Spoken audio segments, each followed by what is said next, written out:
सम्पूर्णमा नमस्कार। हजुरहरूलाई चाहिँ उज्यालो करियर युट्युब च्यानलमा फेरि पनि स्वागत छ।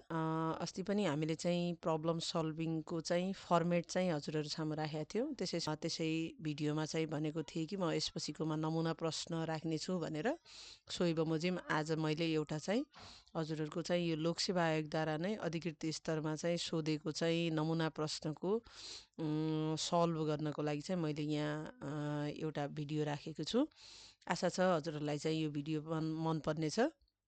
कृपया हजुरहरूले अहिलेसम्म मेरो यो च्यानललाई चाहिँ सब्सक्राइब गर्नुभएको छैन भनेपछि कृपया लाइक, सेयर र सब्सक्राइब गरिदिनु होला भन्दै मैले यो आफ्नो नमुना प्रश्न चाहिँ यहाँ राख्न चाहे। अब यो नमुना प्रश्नमा हजुरले चाहिँ यो प्रब्लम सल्भिङ प्रश्नहरू सल्भ गर्दाखेरि चाहिँ हजुरले परीक्षामा आउँदाखेरि चाहिँ प्रश्न अलि लामो हुन्छ, तर यो प्रश्न हजुरले चाहिँ गहिरिएर पढ्नुपर्ने हुन्छ। यसबाट गहिरिएर हजुरले पढ्दाखेरि बल्ल यसले चाहिँ कुन चाहिँ समस्या यसले उजागर गर्न खोजेको छ र त्यसको समाधान के हुन्छ भनेर चाहिँ हामीले प्रष्ट रूपमा बुझ्न सक्छौँ। त्यही भएर चाहिँ यसको कुनै सर्फेस एरिया भन्दा पनि यसलाई मजाले एकछिन हजुरहरूले रिड गर्नु होला। यसलाई पढ्दाखेरि चाहिँ यो कुन चाहिँ सम्बन्धी यसले चाहिँ समस्या यसले उजागर गर्न खोजेको छ र यसको केही कारणहरू पनि यसैमा चाहिँ रहने हुनाले चाहिँ हामीलाई चाहिँ यसको शीर्षक पत्ता लगाउन र यसको मूल समस्या पहिचान गर्नको लागि चाहिँ यो प्रश्न चाहिँ हामीले चाहिँ पुरै पढ्नुपर्छ। मैले चाहिँ हजुरहरू सामु यो प्रश्न एउटा नमुना राख्दाखेरि त्यो प्रश्न चाहिँ मैले हजुरहरूलाई चाहिँ पढ्छु। नेपालमा चाहिँ तरलता घटबढबाट सिर्जित विषयहरूमा ब्याङ्किङ क्षेत्रको बहस केन्द्रित रहने गरेको देखिन्छ। विगतमा तरलता अभावका कारण कर्जा प्रवाह हुन नसकेको, आर्थिक गतिविधि चलायमान नभएको भन्ने गरिएको थियो भने हाल आएर अधिक तरलता अवस्थामा समेत कर्जा माग नभएको, बजारमा मन्दी छाएको भन्ने सुनिने गरेको छ। प्रभाव भएको थोरै कर्जा पनि उद्योग धन्दातर्फ भन्दा पनि अनुत्पादनशील क्षेत्रतर्फ गएको भन्ने छ।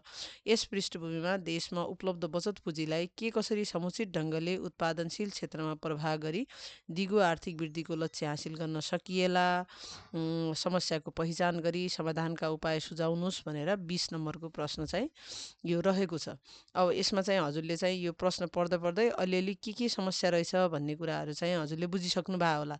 यसमा चाहिँ तरलता अभावका कारण पहिला चाहिँ कर्जा नै नजाने गरेको थियो भने चाहिँ अहिले चाहिँ बजारमा चाहिँ तरलता छ, होइन, भनौँ न एक्सेस लिक्विडिटीकै अवस्था छ, तैपनि चाहिँ कर्जा चाहिँ मागै नै भइरहेको छैन।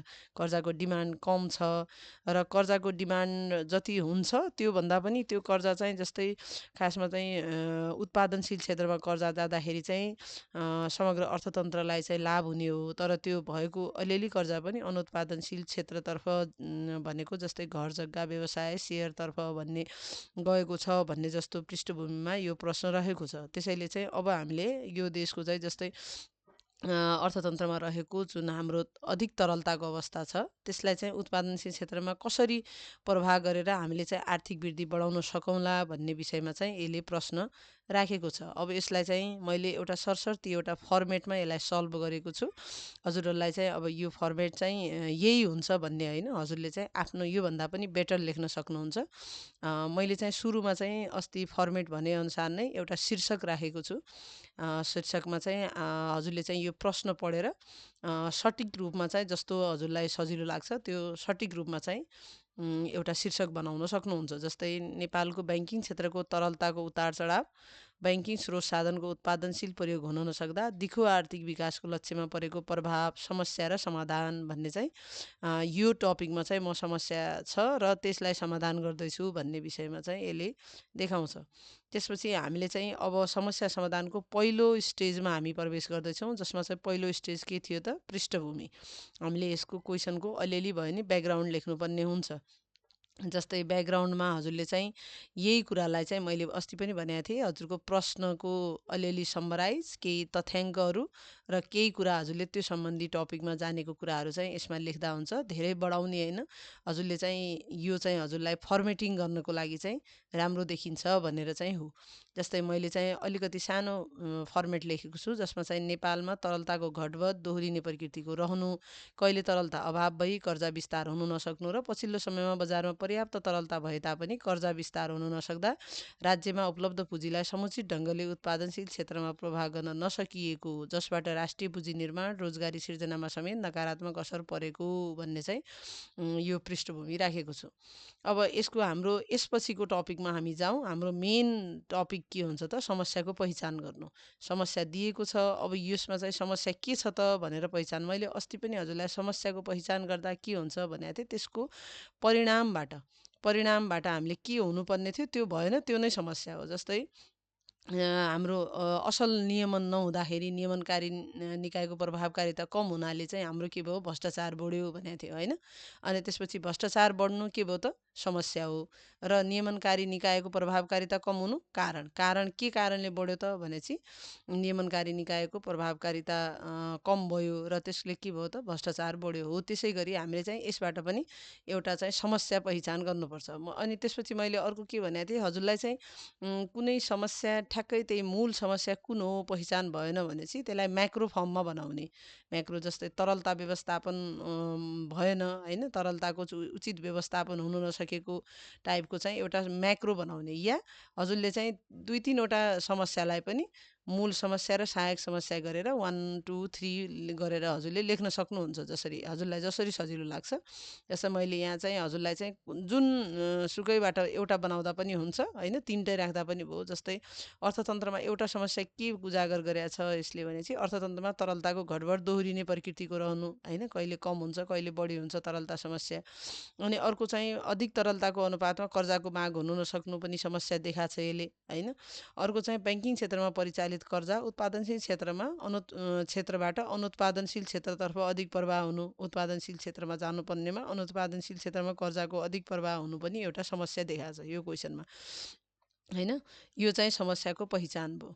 अनि अब यसपछि चाहिँ समस्याको कारण, के कारणले भयो त यो समस्या त आयो होइन, यी समस्याहरू चाहिँ के कारणले आए त होइन, कारण के होला त भन्ने चाहिँ हजुरले चाहिँ यसबाट प्रश्नैबाट पनि अलिअलि हजुरले चाहिँ थाहा पाइसक्नु भयो होला। नत्र चाहिँ हजुरले चाहिँ यस्तो समस्या तरलता अधिक हुनु, कहिले कम हुनु, घटबड भइरहनु, तरलता नहुनु होइन, अनि उत्पादनशील क्षेत्रमा कर्जा प्रवाह नहुनुका कारण के हुन् त भनेपछि हामीले त्यतिकै पनि भन्न सक्छौँ। जस्तै लगानीको पर्याप्त वातावरण नहुनु होइन, वा प्रभावकारी नहुनु, अर्थतन्त्रमा आर्थिक मन्दीको अवस्था देखिनु पनि हो होइन। नेपाल राष्ट्र ब्याङ्कले चालु पूँजी कर्जा सम्बन्धी मार्गदर्शनमा गरिएको कडाइको असर होइन।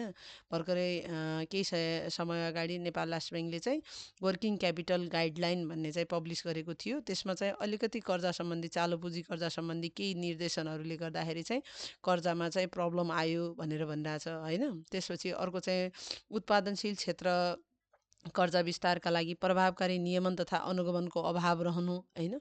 अनि तरलताको दिगो स्रोतको अभाव रहनु। तरलता, अब यो दिगो स्रोत भन्नाले जस्तै हाम्रो मुख्य तरलताको मुख्य स्रोत विप्रेषण छ अहिलेको होइन।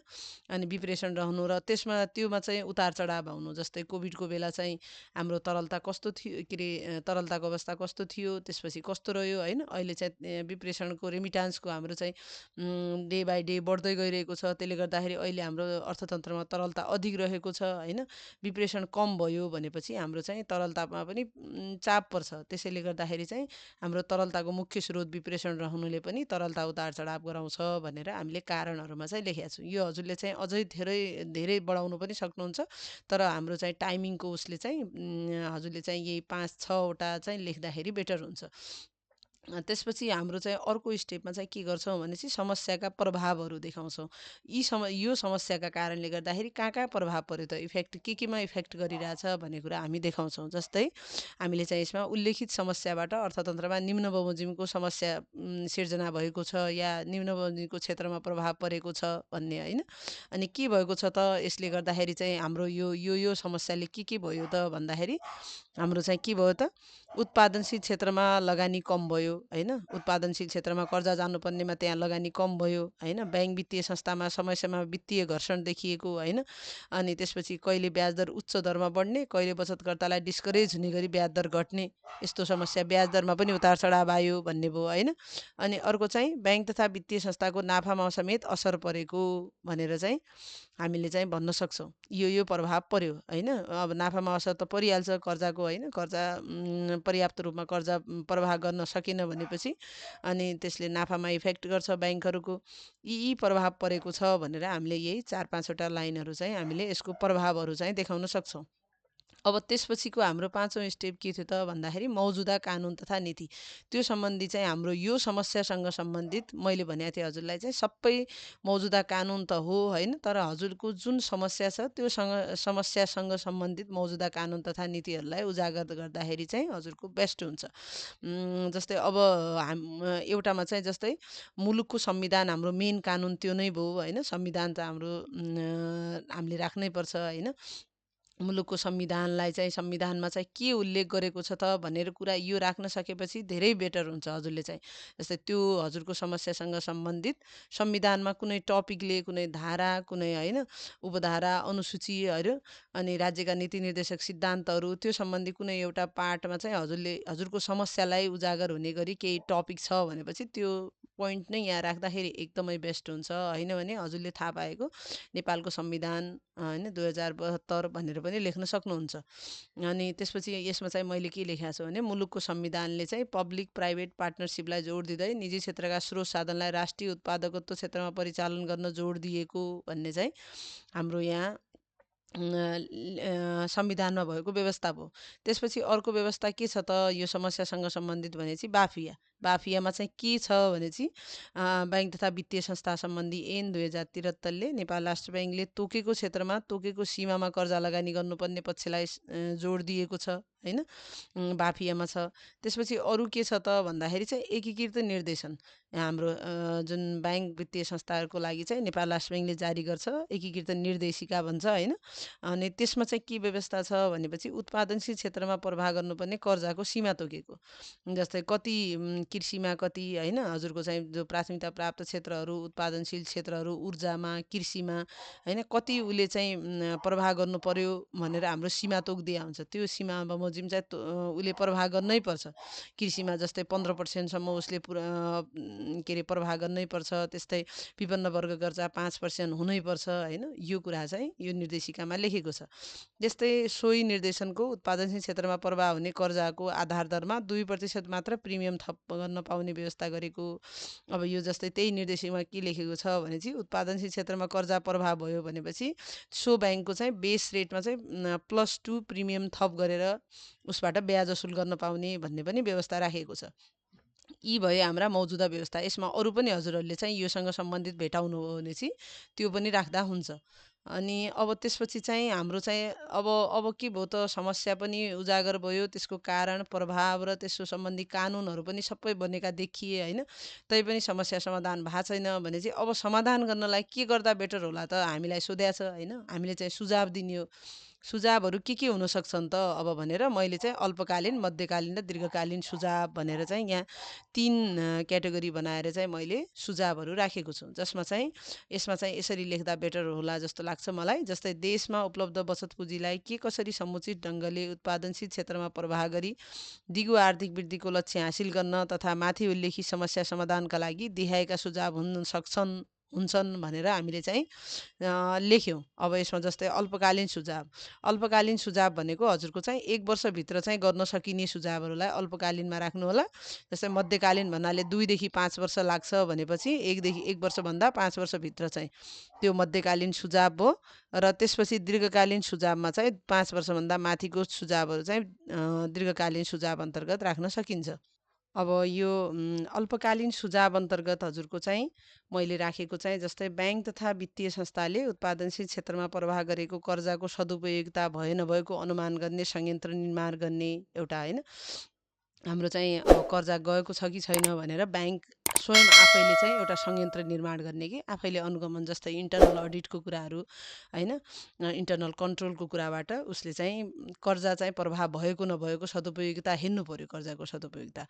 अनि अर्को चाहिँ कस्तो भयो उत्पादनशील क्षेत्र कर्जा र अनुत्पादनशील क्षेत्रको कर्जाको फरक ब्याज दर नीतिलाई प्रभावकारी रूपमा कार्यान्वयन गर्ने। जस्तै उत्पादनशील क्षेत्रमा कर्जाको ब्याज दर हामीले भन्यौँ होइन। जस्तै आधार दरमा 2% प्रिमियम थप गर्न पाउने छ र अनुत्पादनशील क्षेत्रमा चाहिँ ब्याज दर चाहिँ अलि बढी तोक्न पाउने व्यवस्था छ। त्यसले गर्दाखेरि त्यो ब्याज दर फरक नीतिलाई पनि प्रभावकारी रूपमा कार्यान्वयन गर्नु पर्यो। त्यसपछि तरलताको दिगो स्रोत र पूर्व अनुमान योग्य बनाउन आवश्यक पहल गर्ने, होइन। तरलताको लागि चाहिँ दिगो स्रोत, अब त्यो सबैभन्दा बढी हाम्रो चाहिँ तरलता उतार चढाव हुने भनेको चाहिँ तरलताको दिगो स्रोत नहुनु पनि हो, होइन। हाम्रो बचत हो, बचतमा पनि मेनली बचत कस्तो छ भने अहिले विप्रेषणको बचत छ। त्यसले गर्दाखेरि चाहिँ त्यो स्रोत चाहिँ हाम्रो दिगो हुनु पर्यो। भनेको चाहिँ उत्पादनशील क्षेत्रमा यदि कर्जा गयो भनेपछि त्यसले उत्पादनशील क्षेत्रको कर्जाबाट जुन बचत आउँछ त्यो बचत नै हाम्रो दिगो स्रोत पनि हो। त्यसले गर्दाखेरि चाहिँ हाम्रो कर्जा सदुपयोग हुनु चाहिँ एकदम आवश्यक हुन्छ। त्यस्तै अब यो भयो अल्पकालीन सुझाव। यसमा हजुरले 2टा मात्रै पनि लेख्न सक्नुहुन्छ। मैले त 3टा लेखिदिएको छु, तर इक्जाममा टाइम भएन भने चाहिँ कम्तीमा 2टा चाहिँ लेख्नुपर्छ। एउटाले चाहिँ हुँदैन हजुरको, होइन। 2टा चाहिँ कम्तीमा लेख्नुपर्छ। त्यसपछि मध्यकालीन सुझावमा चाहिँ हजुरको पब्लिक प्राइभेट पार्टनरसिप रणनीतिको थप वैज्ञानिक कार्यान्वयनमा जोड दिने, होइन। पब्लिक प्राइभेट पार्टनरसिपको रणनीतिलाई चाहिँ हाम्रो सरकारकै हाम्रो चाहिँ, होइन, 3 खम्बे आर्थिक नीतिमा चाहिँ यो लेखिएको छ। अनि त्यही भएर यसलाई चाहिँ यसको कार्यान्वयनमा जोड दिने। सरकारले लगानीको वातावरण नियमनकारी निकायले उत्पादनशील क्षेत्रका लगानीलाई थप प्रोत्साहनको रणनीति अवलम्बन गर्ने, होइन। सरकारको तर्फबाट पनि लगानीको वातावरण बनाउनु पर्यो, होइन। व्यवसायीहरूले चाहिँ लगानीको लागि चाहिँ थप लगानी आवश्यक छ। उद्योगी व्यवसायहरूको राम्रो वातावरण भयो भने चाहिँ उनीहरूले लगानी बढाउँछन्, होइन। अनि त्यसको लागि चाहिँ लगानीको वातावरण बनाउन सरकारले चाहिँ नीतिहरू ल्याउनु पर्यो। अनि त्यसपछि स्थिरता ल्याउनु पर्यो, होइन। आर्थिक स्थिरता ल्यायो भनेपछि लगानीको वातावरण बढ्छ। राजनीतिक स्थिरता हुनु पर्यो, होइन। अनि नियमनकारी निकायले उत्पादनशील क्षेत्र लगानीलाई थप प्रोत्साहन गर्ने रणनीति पनि अपनाउनु पर्यो। जस्तै ब्याङ्क वित्तीय संस्थाहरूको नियमनकारी निकाय भन्नाले हजुरको नेपाल राष्ट्र ब्याङ्कले चाहिँ उत्पादनशील क्षेत्रमा कर्जा प्रवाह गर्नको लागि चाहिँ केही न केही प्याकेजहरू ल्याउनु पर्यो। त्यसपछि भ्याल्यु चेन फाइनेन्सिङको रणनीति अवलम्बन गरी कार्यान्वयन गर्नु पर्यो। अब यो चाहिँ अहिले नयाँ टपिक छ, भ्याल्यु चेन फाइनेन्सिङको चाहिँ। यो सम्बन्धी एउटा म छुट्टै भिडियो पनि बनाउने छु, यसको प्रभावकारिता र नेपालमा चाहिँ यसको कस्तो प्रयोग र किन आवश्यक छ भनेर। त्यहीमा पनि मैले हल्का भने जस्तै भ्याल्यु चेन फाइनेन्सिङ भन्नाले हजुरको चाहिँ प्रत्येक यो उत्पादनदेखि बिक्री वितरणसम्मको प्रत्येक स्टेजलाई चाहिँ हाम्रो लोनमा लिने। जस्तै हजुरको मैले एउटा सानो इक्जाम्पल राख्न चाहेँ। जस्तै हजुरको कृषक हाम्रो चाहिँ केही उत्पादन गर्नको लागि पहिला किसान हुन्छ, होइन। किसानले चाहिँ उत्पादन गर्छ, उसले चाहिँ आफ्नो नियरेस्ट त्यसपछिको चाहिँ गोदाममा या कुनै पनि खाद्य स्टोरमा चाहिँ उसले आफ्नो सामान गएर बेच्छ। अनि त्यसपछि त्यहाँबाट व्यापारीले लिन्छ, व्यापारीले त्यसलाई उद्योगीहरू कहाँ पुर्याउँछ, उद्योगी इन्डस्ट्रीहरूले चाहिँ त्यसको प्रोडक्ट बनाउँछ, होइन। अनि प्रोडक्ट चाहिँ उसले चाहिँ मार्केटमा बेच्छ, होइन। अनि त्यसपछि सप्लायरहरू हुन्छन्। हो, यो चाहिँ भ्याल्यु चेन हुन्छ, होइन। भन्नाले हजुरको उत्पादनदेखि त्यो फाइनल कन्जप्सनको भागलाई चाहिँ भ्याल्यु चेन भन्छ। अब त्यसको भ्याल्यु चेन फाइनेन्सिङ भने के भयो त, प्रत्येक स्टेजलाई चाहिँ ऋण दिने भन्न खोजे। जस्तै किसानलाई चाहिँ उत्पादन गर्न प्रोत्साहन गर्नको लागि किसानलाई ऋण दिनु पर्यो। त्यसले उत्पादन प्रोत्साहित भएर म्याक्सिमम उत्पादन गर्न सक्छ। त्यसपछि जस्तै गोदाम घर गोदाम सेन्टर जोसँग हुन्छ, होइन। गोदाम मालिकलाई पनि उसलाई ऋण दिनु पर्यो कि उसले चाहिँ किसानको सबै सामानहरू किन्न सकोस्, किसानले चाहिँ समयमै पैसा पाओस्। त्यसपछि चाहिँ गोदामको उसलाई ऋण दिने। अनि त्यसपछि चाहिँ अर्को के गर्ने, गोदाम मालिकले चाहिँ उद्योगीसँग, इन्डस्ट्री जसले चाहिँ प्रोडक्ट बनाउने हो त्योलाई बेच्न पाउनको लागि चाहिँ त्यसलाई पनि, इन्डस्ट्रीवालालाई पनि ऋण दिनु पर्यो, होइन। उद्योगीलाई पर्याप्त ऋण हामीले चाहिँ सहुलियत दरमा ऋण दिन सक्यौँ भने चाहिँ उसले गोदामबाट सबै सामानहरू किनेर चाहिँ र मेटेरियलको रूपमा चाहिँ राख्छ र अनि त्यसपछि उसले प्रोडक्ट चाहिँ म्यानुफ्याक्चर गर्छ, होइन। त्यसपछि चाहिँ उद्योगीले चाहिँ त्यो सामान बनाइसकेपछि त्यसलाई सप्लायर कहाँ, डिलर कहाँ पठाउने हो, होइन। डिलरलाई पनि व्यापारीलाई पनि पर्याप्त ऋण दियो भनेपछि उसले पनि आफ्नो व्यापार व्यवसाय बढाउँछ र त्यसपछि उसले चाहिँ के गर्छ, त्यो सामानको बिक्री वितरण गर्छ, होइन। फाइनल उपभोक्ता कहाँ पुगाउँछ। हो, यो प्रकारले चाहिँ हामीले भ्याल्यु चेन फाइनेन्सिङलाई बढाउनुपर्छ भन्ने हो। प्रत्येक स्टेजमा चाहिँ फाइनेन्सिङ गर्नु पर्यो भन्ने चाहिँ यो रणनीति अवलम्बन गर्ने भन्ने। त्यसपछि हाम्रो दीर्घकालीन सुझाव। दीर्घकालीन सुझावमा चाहिँ दीर्घकालीन राष्ट्रिय गौरवका आयोजनाहरूमा लगानी विकास गर्ने होइन। अब हामीसँग ब्याङ्कसँग भएको अधिक पुँजीहरूको परिचालन गर्नको लागि चाहिँ एउटा यो पनि एकदम इम्पोर्टेन्ट हो। हाम्रो चाहिँ विकास खर्च पनि हाम्रो कम छ होइन सरकारसँग। त्यसले गर्दाखेरि चाहिँ हामीले चाहिँ ब्याङ्क तथा वित्तीय संस्था जस्तै यो अहिले निफ्रा छ होइन, पूर्वाधार विकास ब्याङ्क निफ्रा। अनि निफ्राले पनि यस्तो आयोजनाहरूमा लगानी गर्यो भने हाम्रो चाहिँ विकास पनि बढ्ने अनि लगानी पनि परिचालन हुने, कर्जा पनि सदुपयोग हुने हुन्छ। त्यस्तै ब्याङ्क तथा वित्तीय संस्थाको संरचनालाई अर्थतन्त्रको संरचना अनुसार रूपान्तरण गर्ने होइन। हाम्रो अहिलेको चाहिँ यो पनि अहिले विषय उठिराखेको छ। जस्तै संरचना जस्तै हामीले चाहिँ यो वाणिज्य ब्याङ्क, विकास ब्याङ्क, वित्त कम्पनी, फाइनान्स कम्पनी अनि लघु वित्त यसरी भनेर भनेका छौँ होइन। त्यसलाई पनि हामीले चाहिँ हाम्रो अर्थतन्त्रको स्ट्रक्चर जुन छ त्यो स्ट्रक्चर अनुसार रूपान्तरण गर्नु पर्यो, न कि त्यसको पुँजीको आधारमा क्याटेगोरी छुट्याउने होइन कि त्यो हाम्रो स्ट्रक्चर अनुसारले चाहिँ कसले चाहिँ जस्तै स्थानीय तहका ब्याङ्क होइन अनि प्रदेश यस्ता टाइपको चाहिँ त्यसको स्ट्रक्चरहरू चेन्ज गर्नुपर्ने भन्ने चाहिँ भयो। त्यसपछि हाम्रो ग्रिन फाइनेन्सिङलाई जोड दिँदै दीर्घकालीन लगानी हुन सक्ने र जोखिम न्यूनीकरणका लागि नीतिगत सहजीकरण गर्ने। अब ग्रिन फाइनेन्स हुने प्रोजेक्टहरूमा चाहिँ ग्रिन फाइनेन्सिङको लागि चाहिँ लगानी गर्ने भन्ने पनि हाम्रो चाहिँ यो चाहिँ दीर्घकालीन सुझावमा राख्न सकियो। त्यसपछि हाम्रो अर्को स्टेपमा चाहिँ हामीले सुझाव त दियौँ, अब यसको लागि चाहिँ कार्ययोजना प्रस्तुत गर्नु पर्यो। कुन काम कसरी गर्ने, कसले गर्ने, अनि त्यो सबै तोक्नको लागि चाहिँ हामीले कार्ययोजना तयार गर्छौँ। र मैले यो 7औँमा चाहिँ समस्या समाधानको लागि ठोस कार्ययोजना भनेको छु, जसमा चाहिँ हाम्रो त्यही अस्ति मैले भनेकै फर्मेट अनुसार सिरियल नम्बर राख्ने, सुझाव, रणनीति अनि जिम्मेवार निकाय, सहयोगी निकाय, समयावधि, बजेट, मापन गर्ने सूचक, जोखिम अनुगमन गर्ने निकाय कुन कुन हुने। जस्तै अब हामीले चाहिँ यसरी नै अल्पकालीन सुझाव लेख्ने, मैले अस्ति पनि हजुरहरूलाई फर्मेटमा अलिअलि भनेको थिएँ।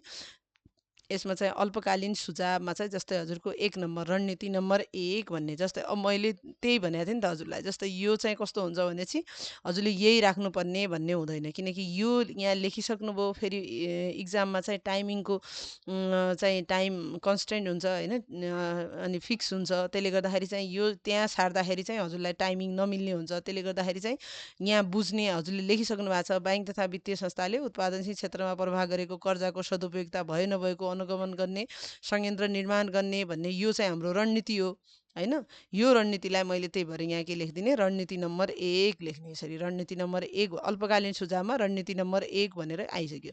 अब यसको चाहिँ सदुपयोगता परीक्षणको लागि चाहिँ संयन्त्र निर्माण गर्ने भनेको छ भनेपछि यसको लागि जिम्मेवार निकाय को हुने त होइन, सदुपयोगता भयो कि भएन भनेर कसले चाहिँ त्यसलाई आदेश दिने त यस्तो संयन्त्र निर्माण गर भनेर भनेपछि एनआरबीले भन्नु पर्यो, ब्याङ्क वित्तीय संस्थालाई गर्ने हो नि त एनआरबी होइन। त्यसपछि त्यसको सहयोगी निकाय को त सम्बन्धित ब्याङ्क तथा वित्तीय संस्था होइन, जुनसुकै ब्याङ्क वित्तीय संस्था जसलाई चाहिँ आदेश दिने हो एनआरबीले, त्यो ब्याङ्क वित्तीय संस्था अनि ब्याङ्क वित्तीय संस्थाहरू यसमा सहयोगी निकाय भए।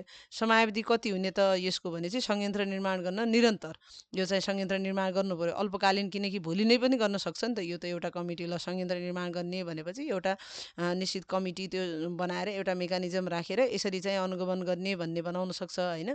त्यसले गर्दाखेरि यो अल्पकालीन भयो र यो निरन्तर हाम्रो चलि नै रहन्छ। बजेट चाहिँ आवश्यकता अनुसार, अब कति पनि लाग्छ यसमा, जति हुन्छ त्यति भनेर आवश्यकता अनुसार भन्ने शब्द राखिदिने। अनि मापन गर्ने सूचक के हुने त, जस्तै अब यो त हामीले राख्यौँ, अनि यसको कसरी थाहा पाउने त यो भयो कि भएन भनेर भनेपछि हाम्रो के भयो, उत्पादनशील क्षेत्रमा कर्जाको प्रभाव बढ्ने, उत्पादनशील क्षेत्रमा कर्जा बढ्यो भनेपछि हाम्रो चाहिँ यो रणनीति चाहिँ हाम्रो चाहिँ सक्सेस भयो भन्ने हुने भयो। जोखिम के हुने त भने चाहिँ कर्जाको दुरुपयोग हुनसक्छ।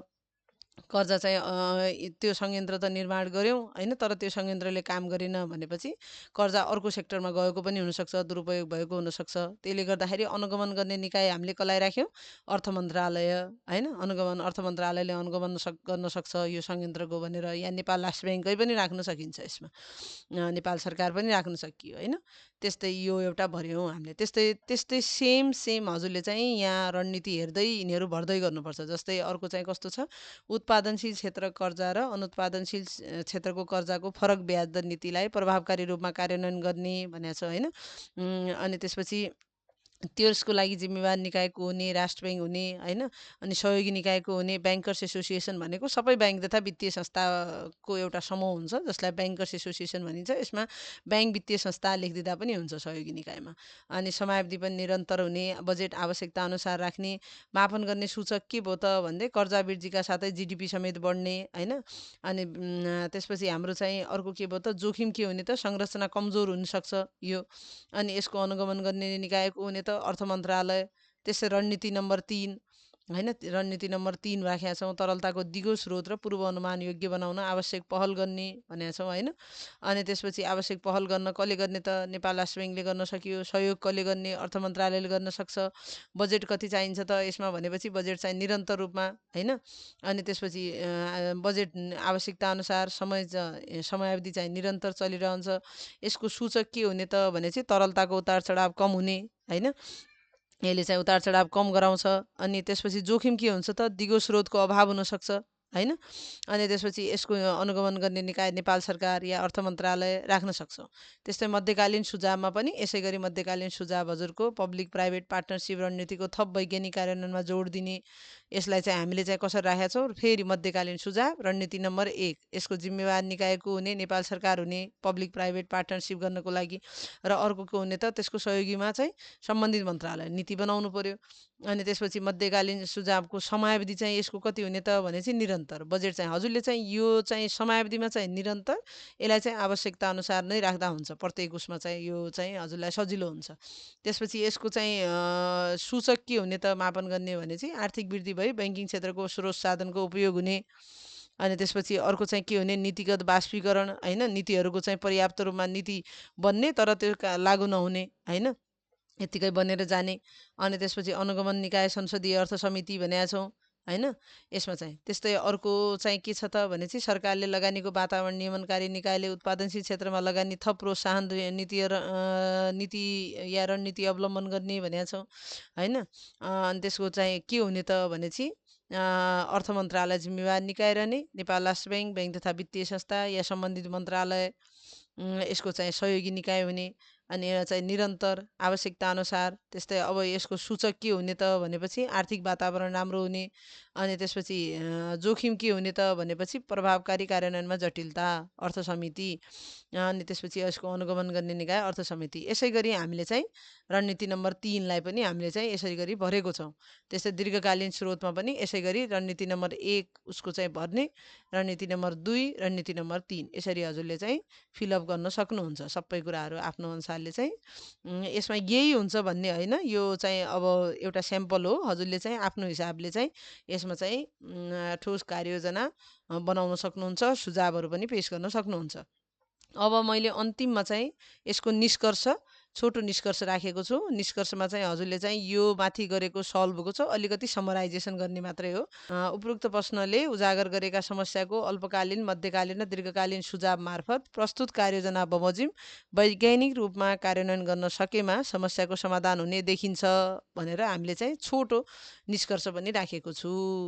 अब हस् त, यो चाहिँ भयो आजको चाहिँ मैले एउटा नमुना प्रश्नको समाधान गरेको भिडियो। हजुरहरूलाई चाहिँ यो भिडियो मन परेको होला भन्ने आश गरेको छु। हजुरले अहिलेसम्म मेरो च्यानललाई चाहिँ सब्सक्राइब गर्नुभएको छैन भने चाहिँ कृपया लाइक, सेयर र सब्सक्राइब गरिदिनु होला भन्दै बिदा हुन्छु। र आगामी भिडियो फेरि यस्तै कुनै टपिकमा चाहिँ मैले आगामी भिडियो बनाउने छु। हजुरहरूलाई पनि कुनै टपिकमा चाहिँ भिडियो बनाइदिए हुन्थ्यो भनेर लाग्छ भनेपछि कृपया कमेन्ट गरेर मलाई चाहिँ भन्नुहोला। र यति भन्दै बिदा हुन्छु। हस्, धन्यवाद।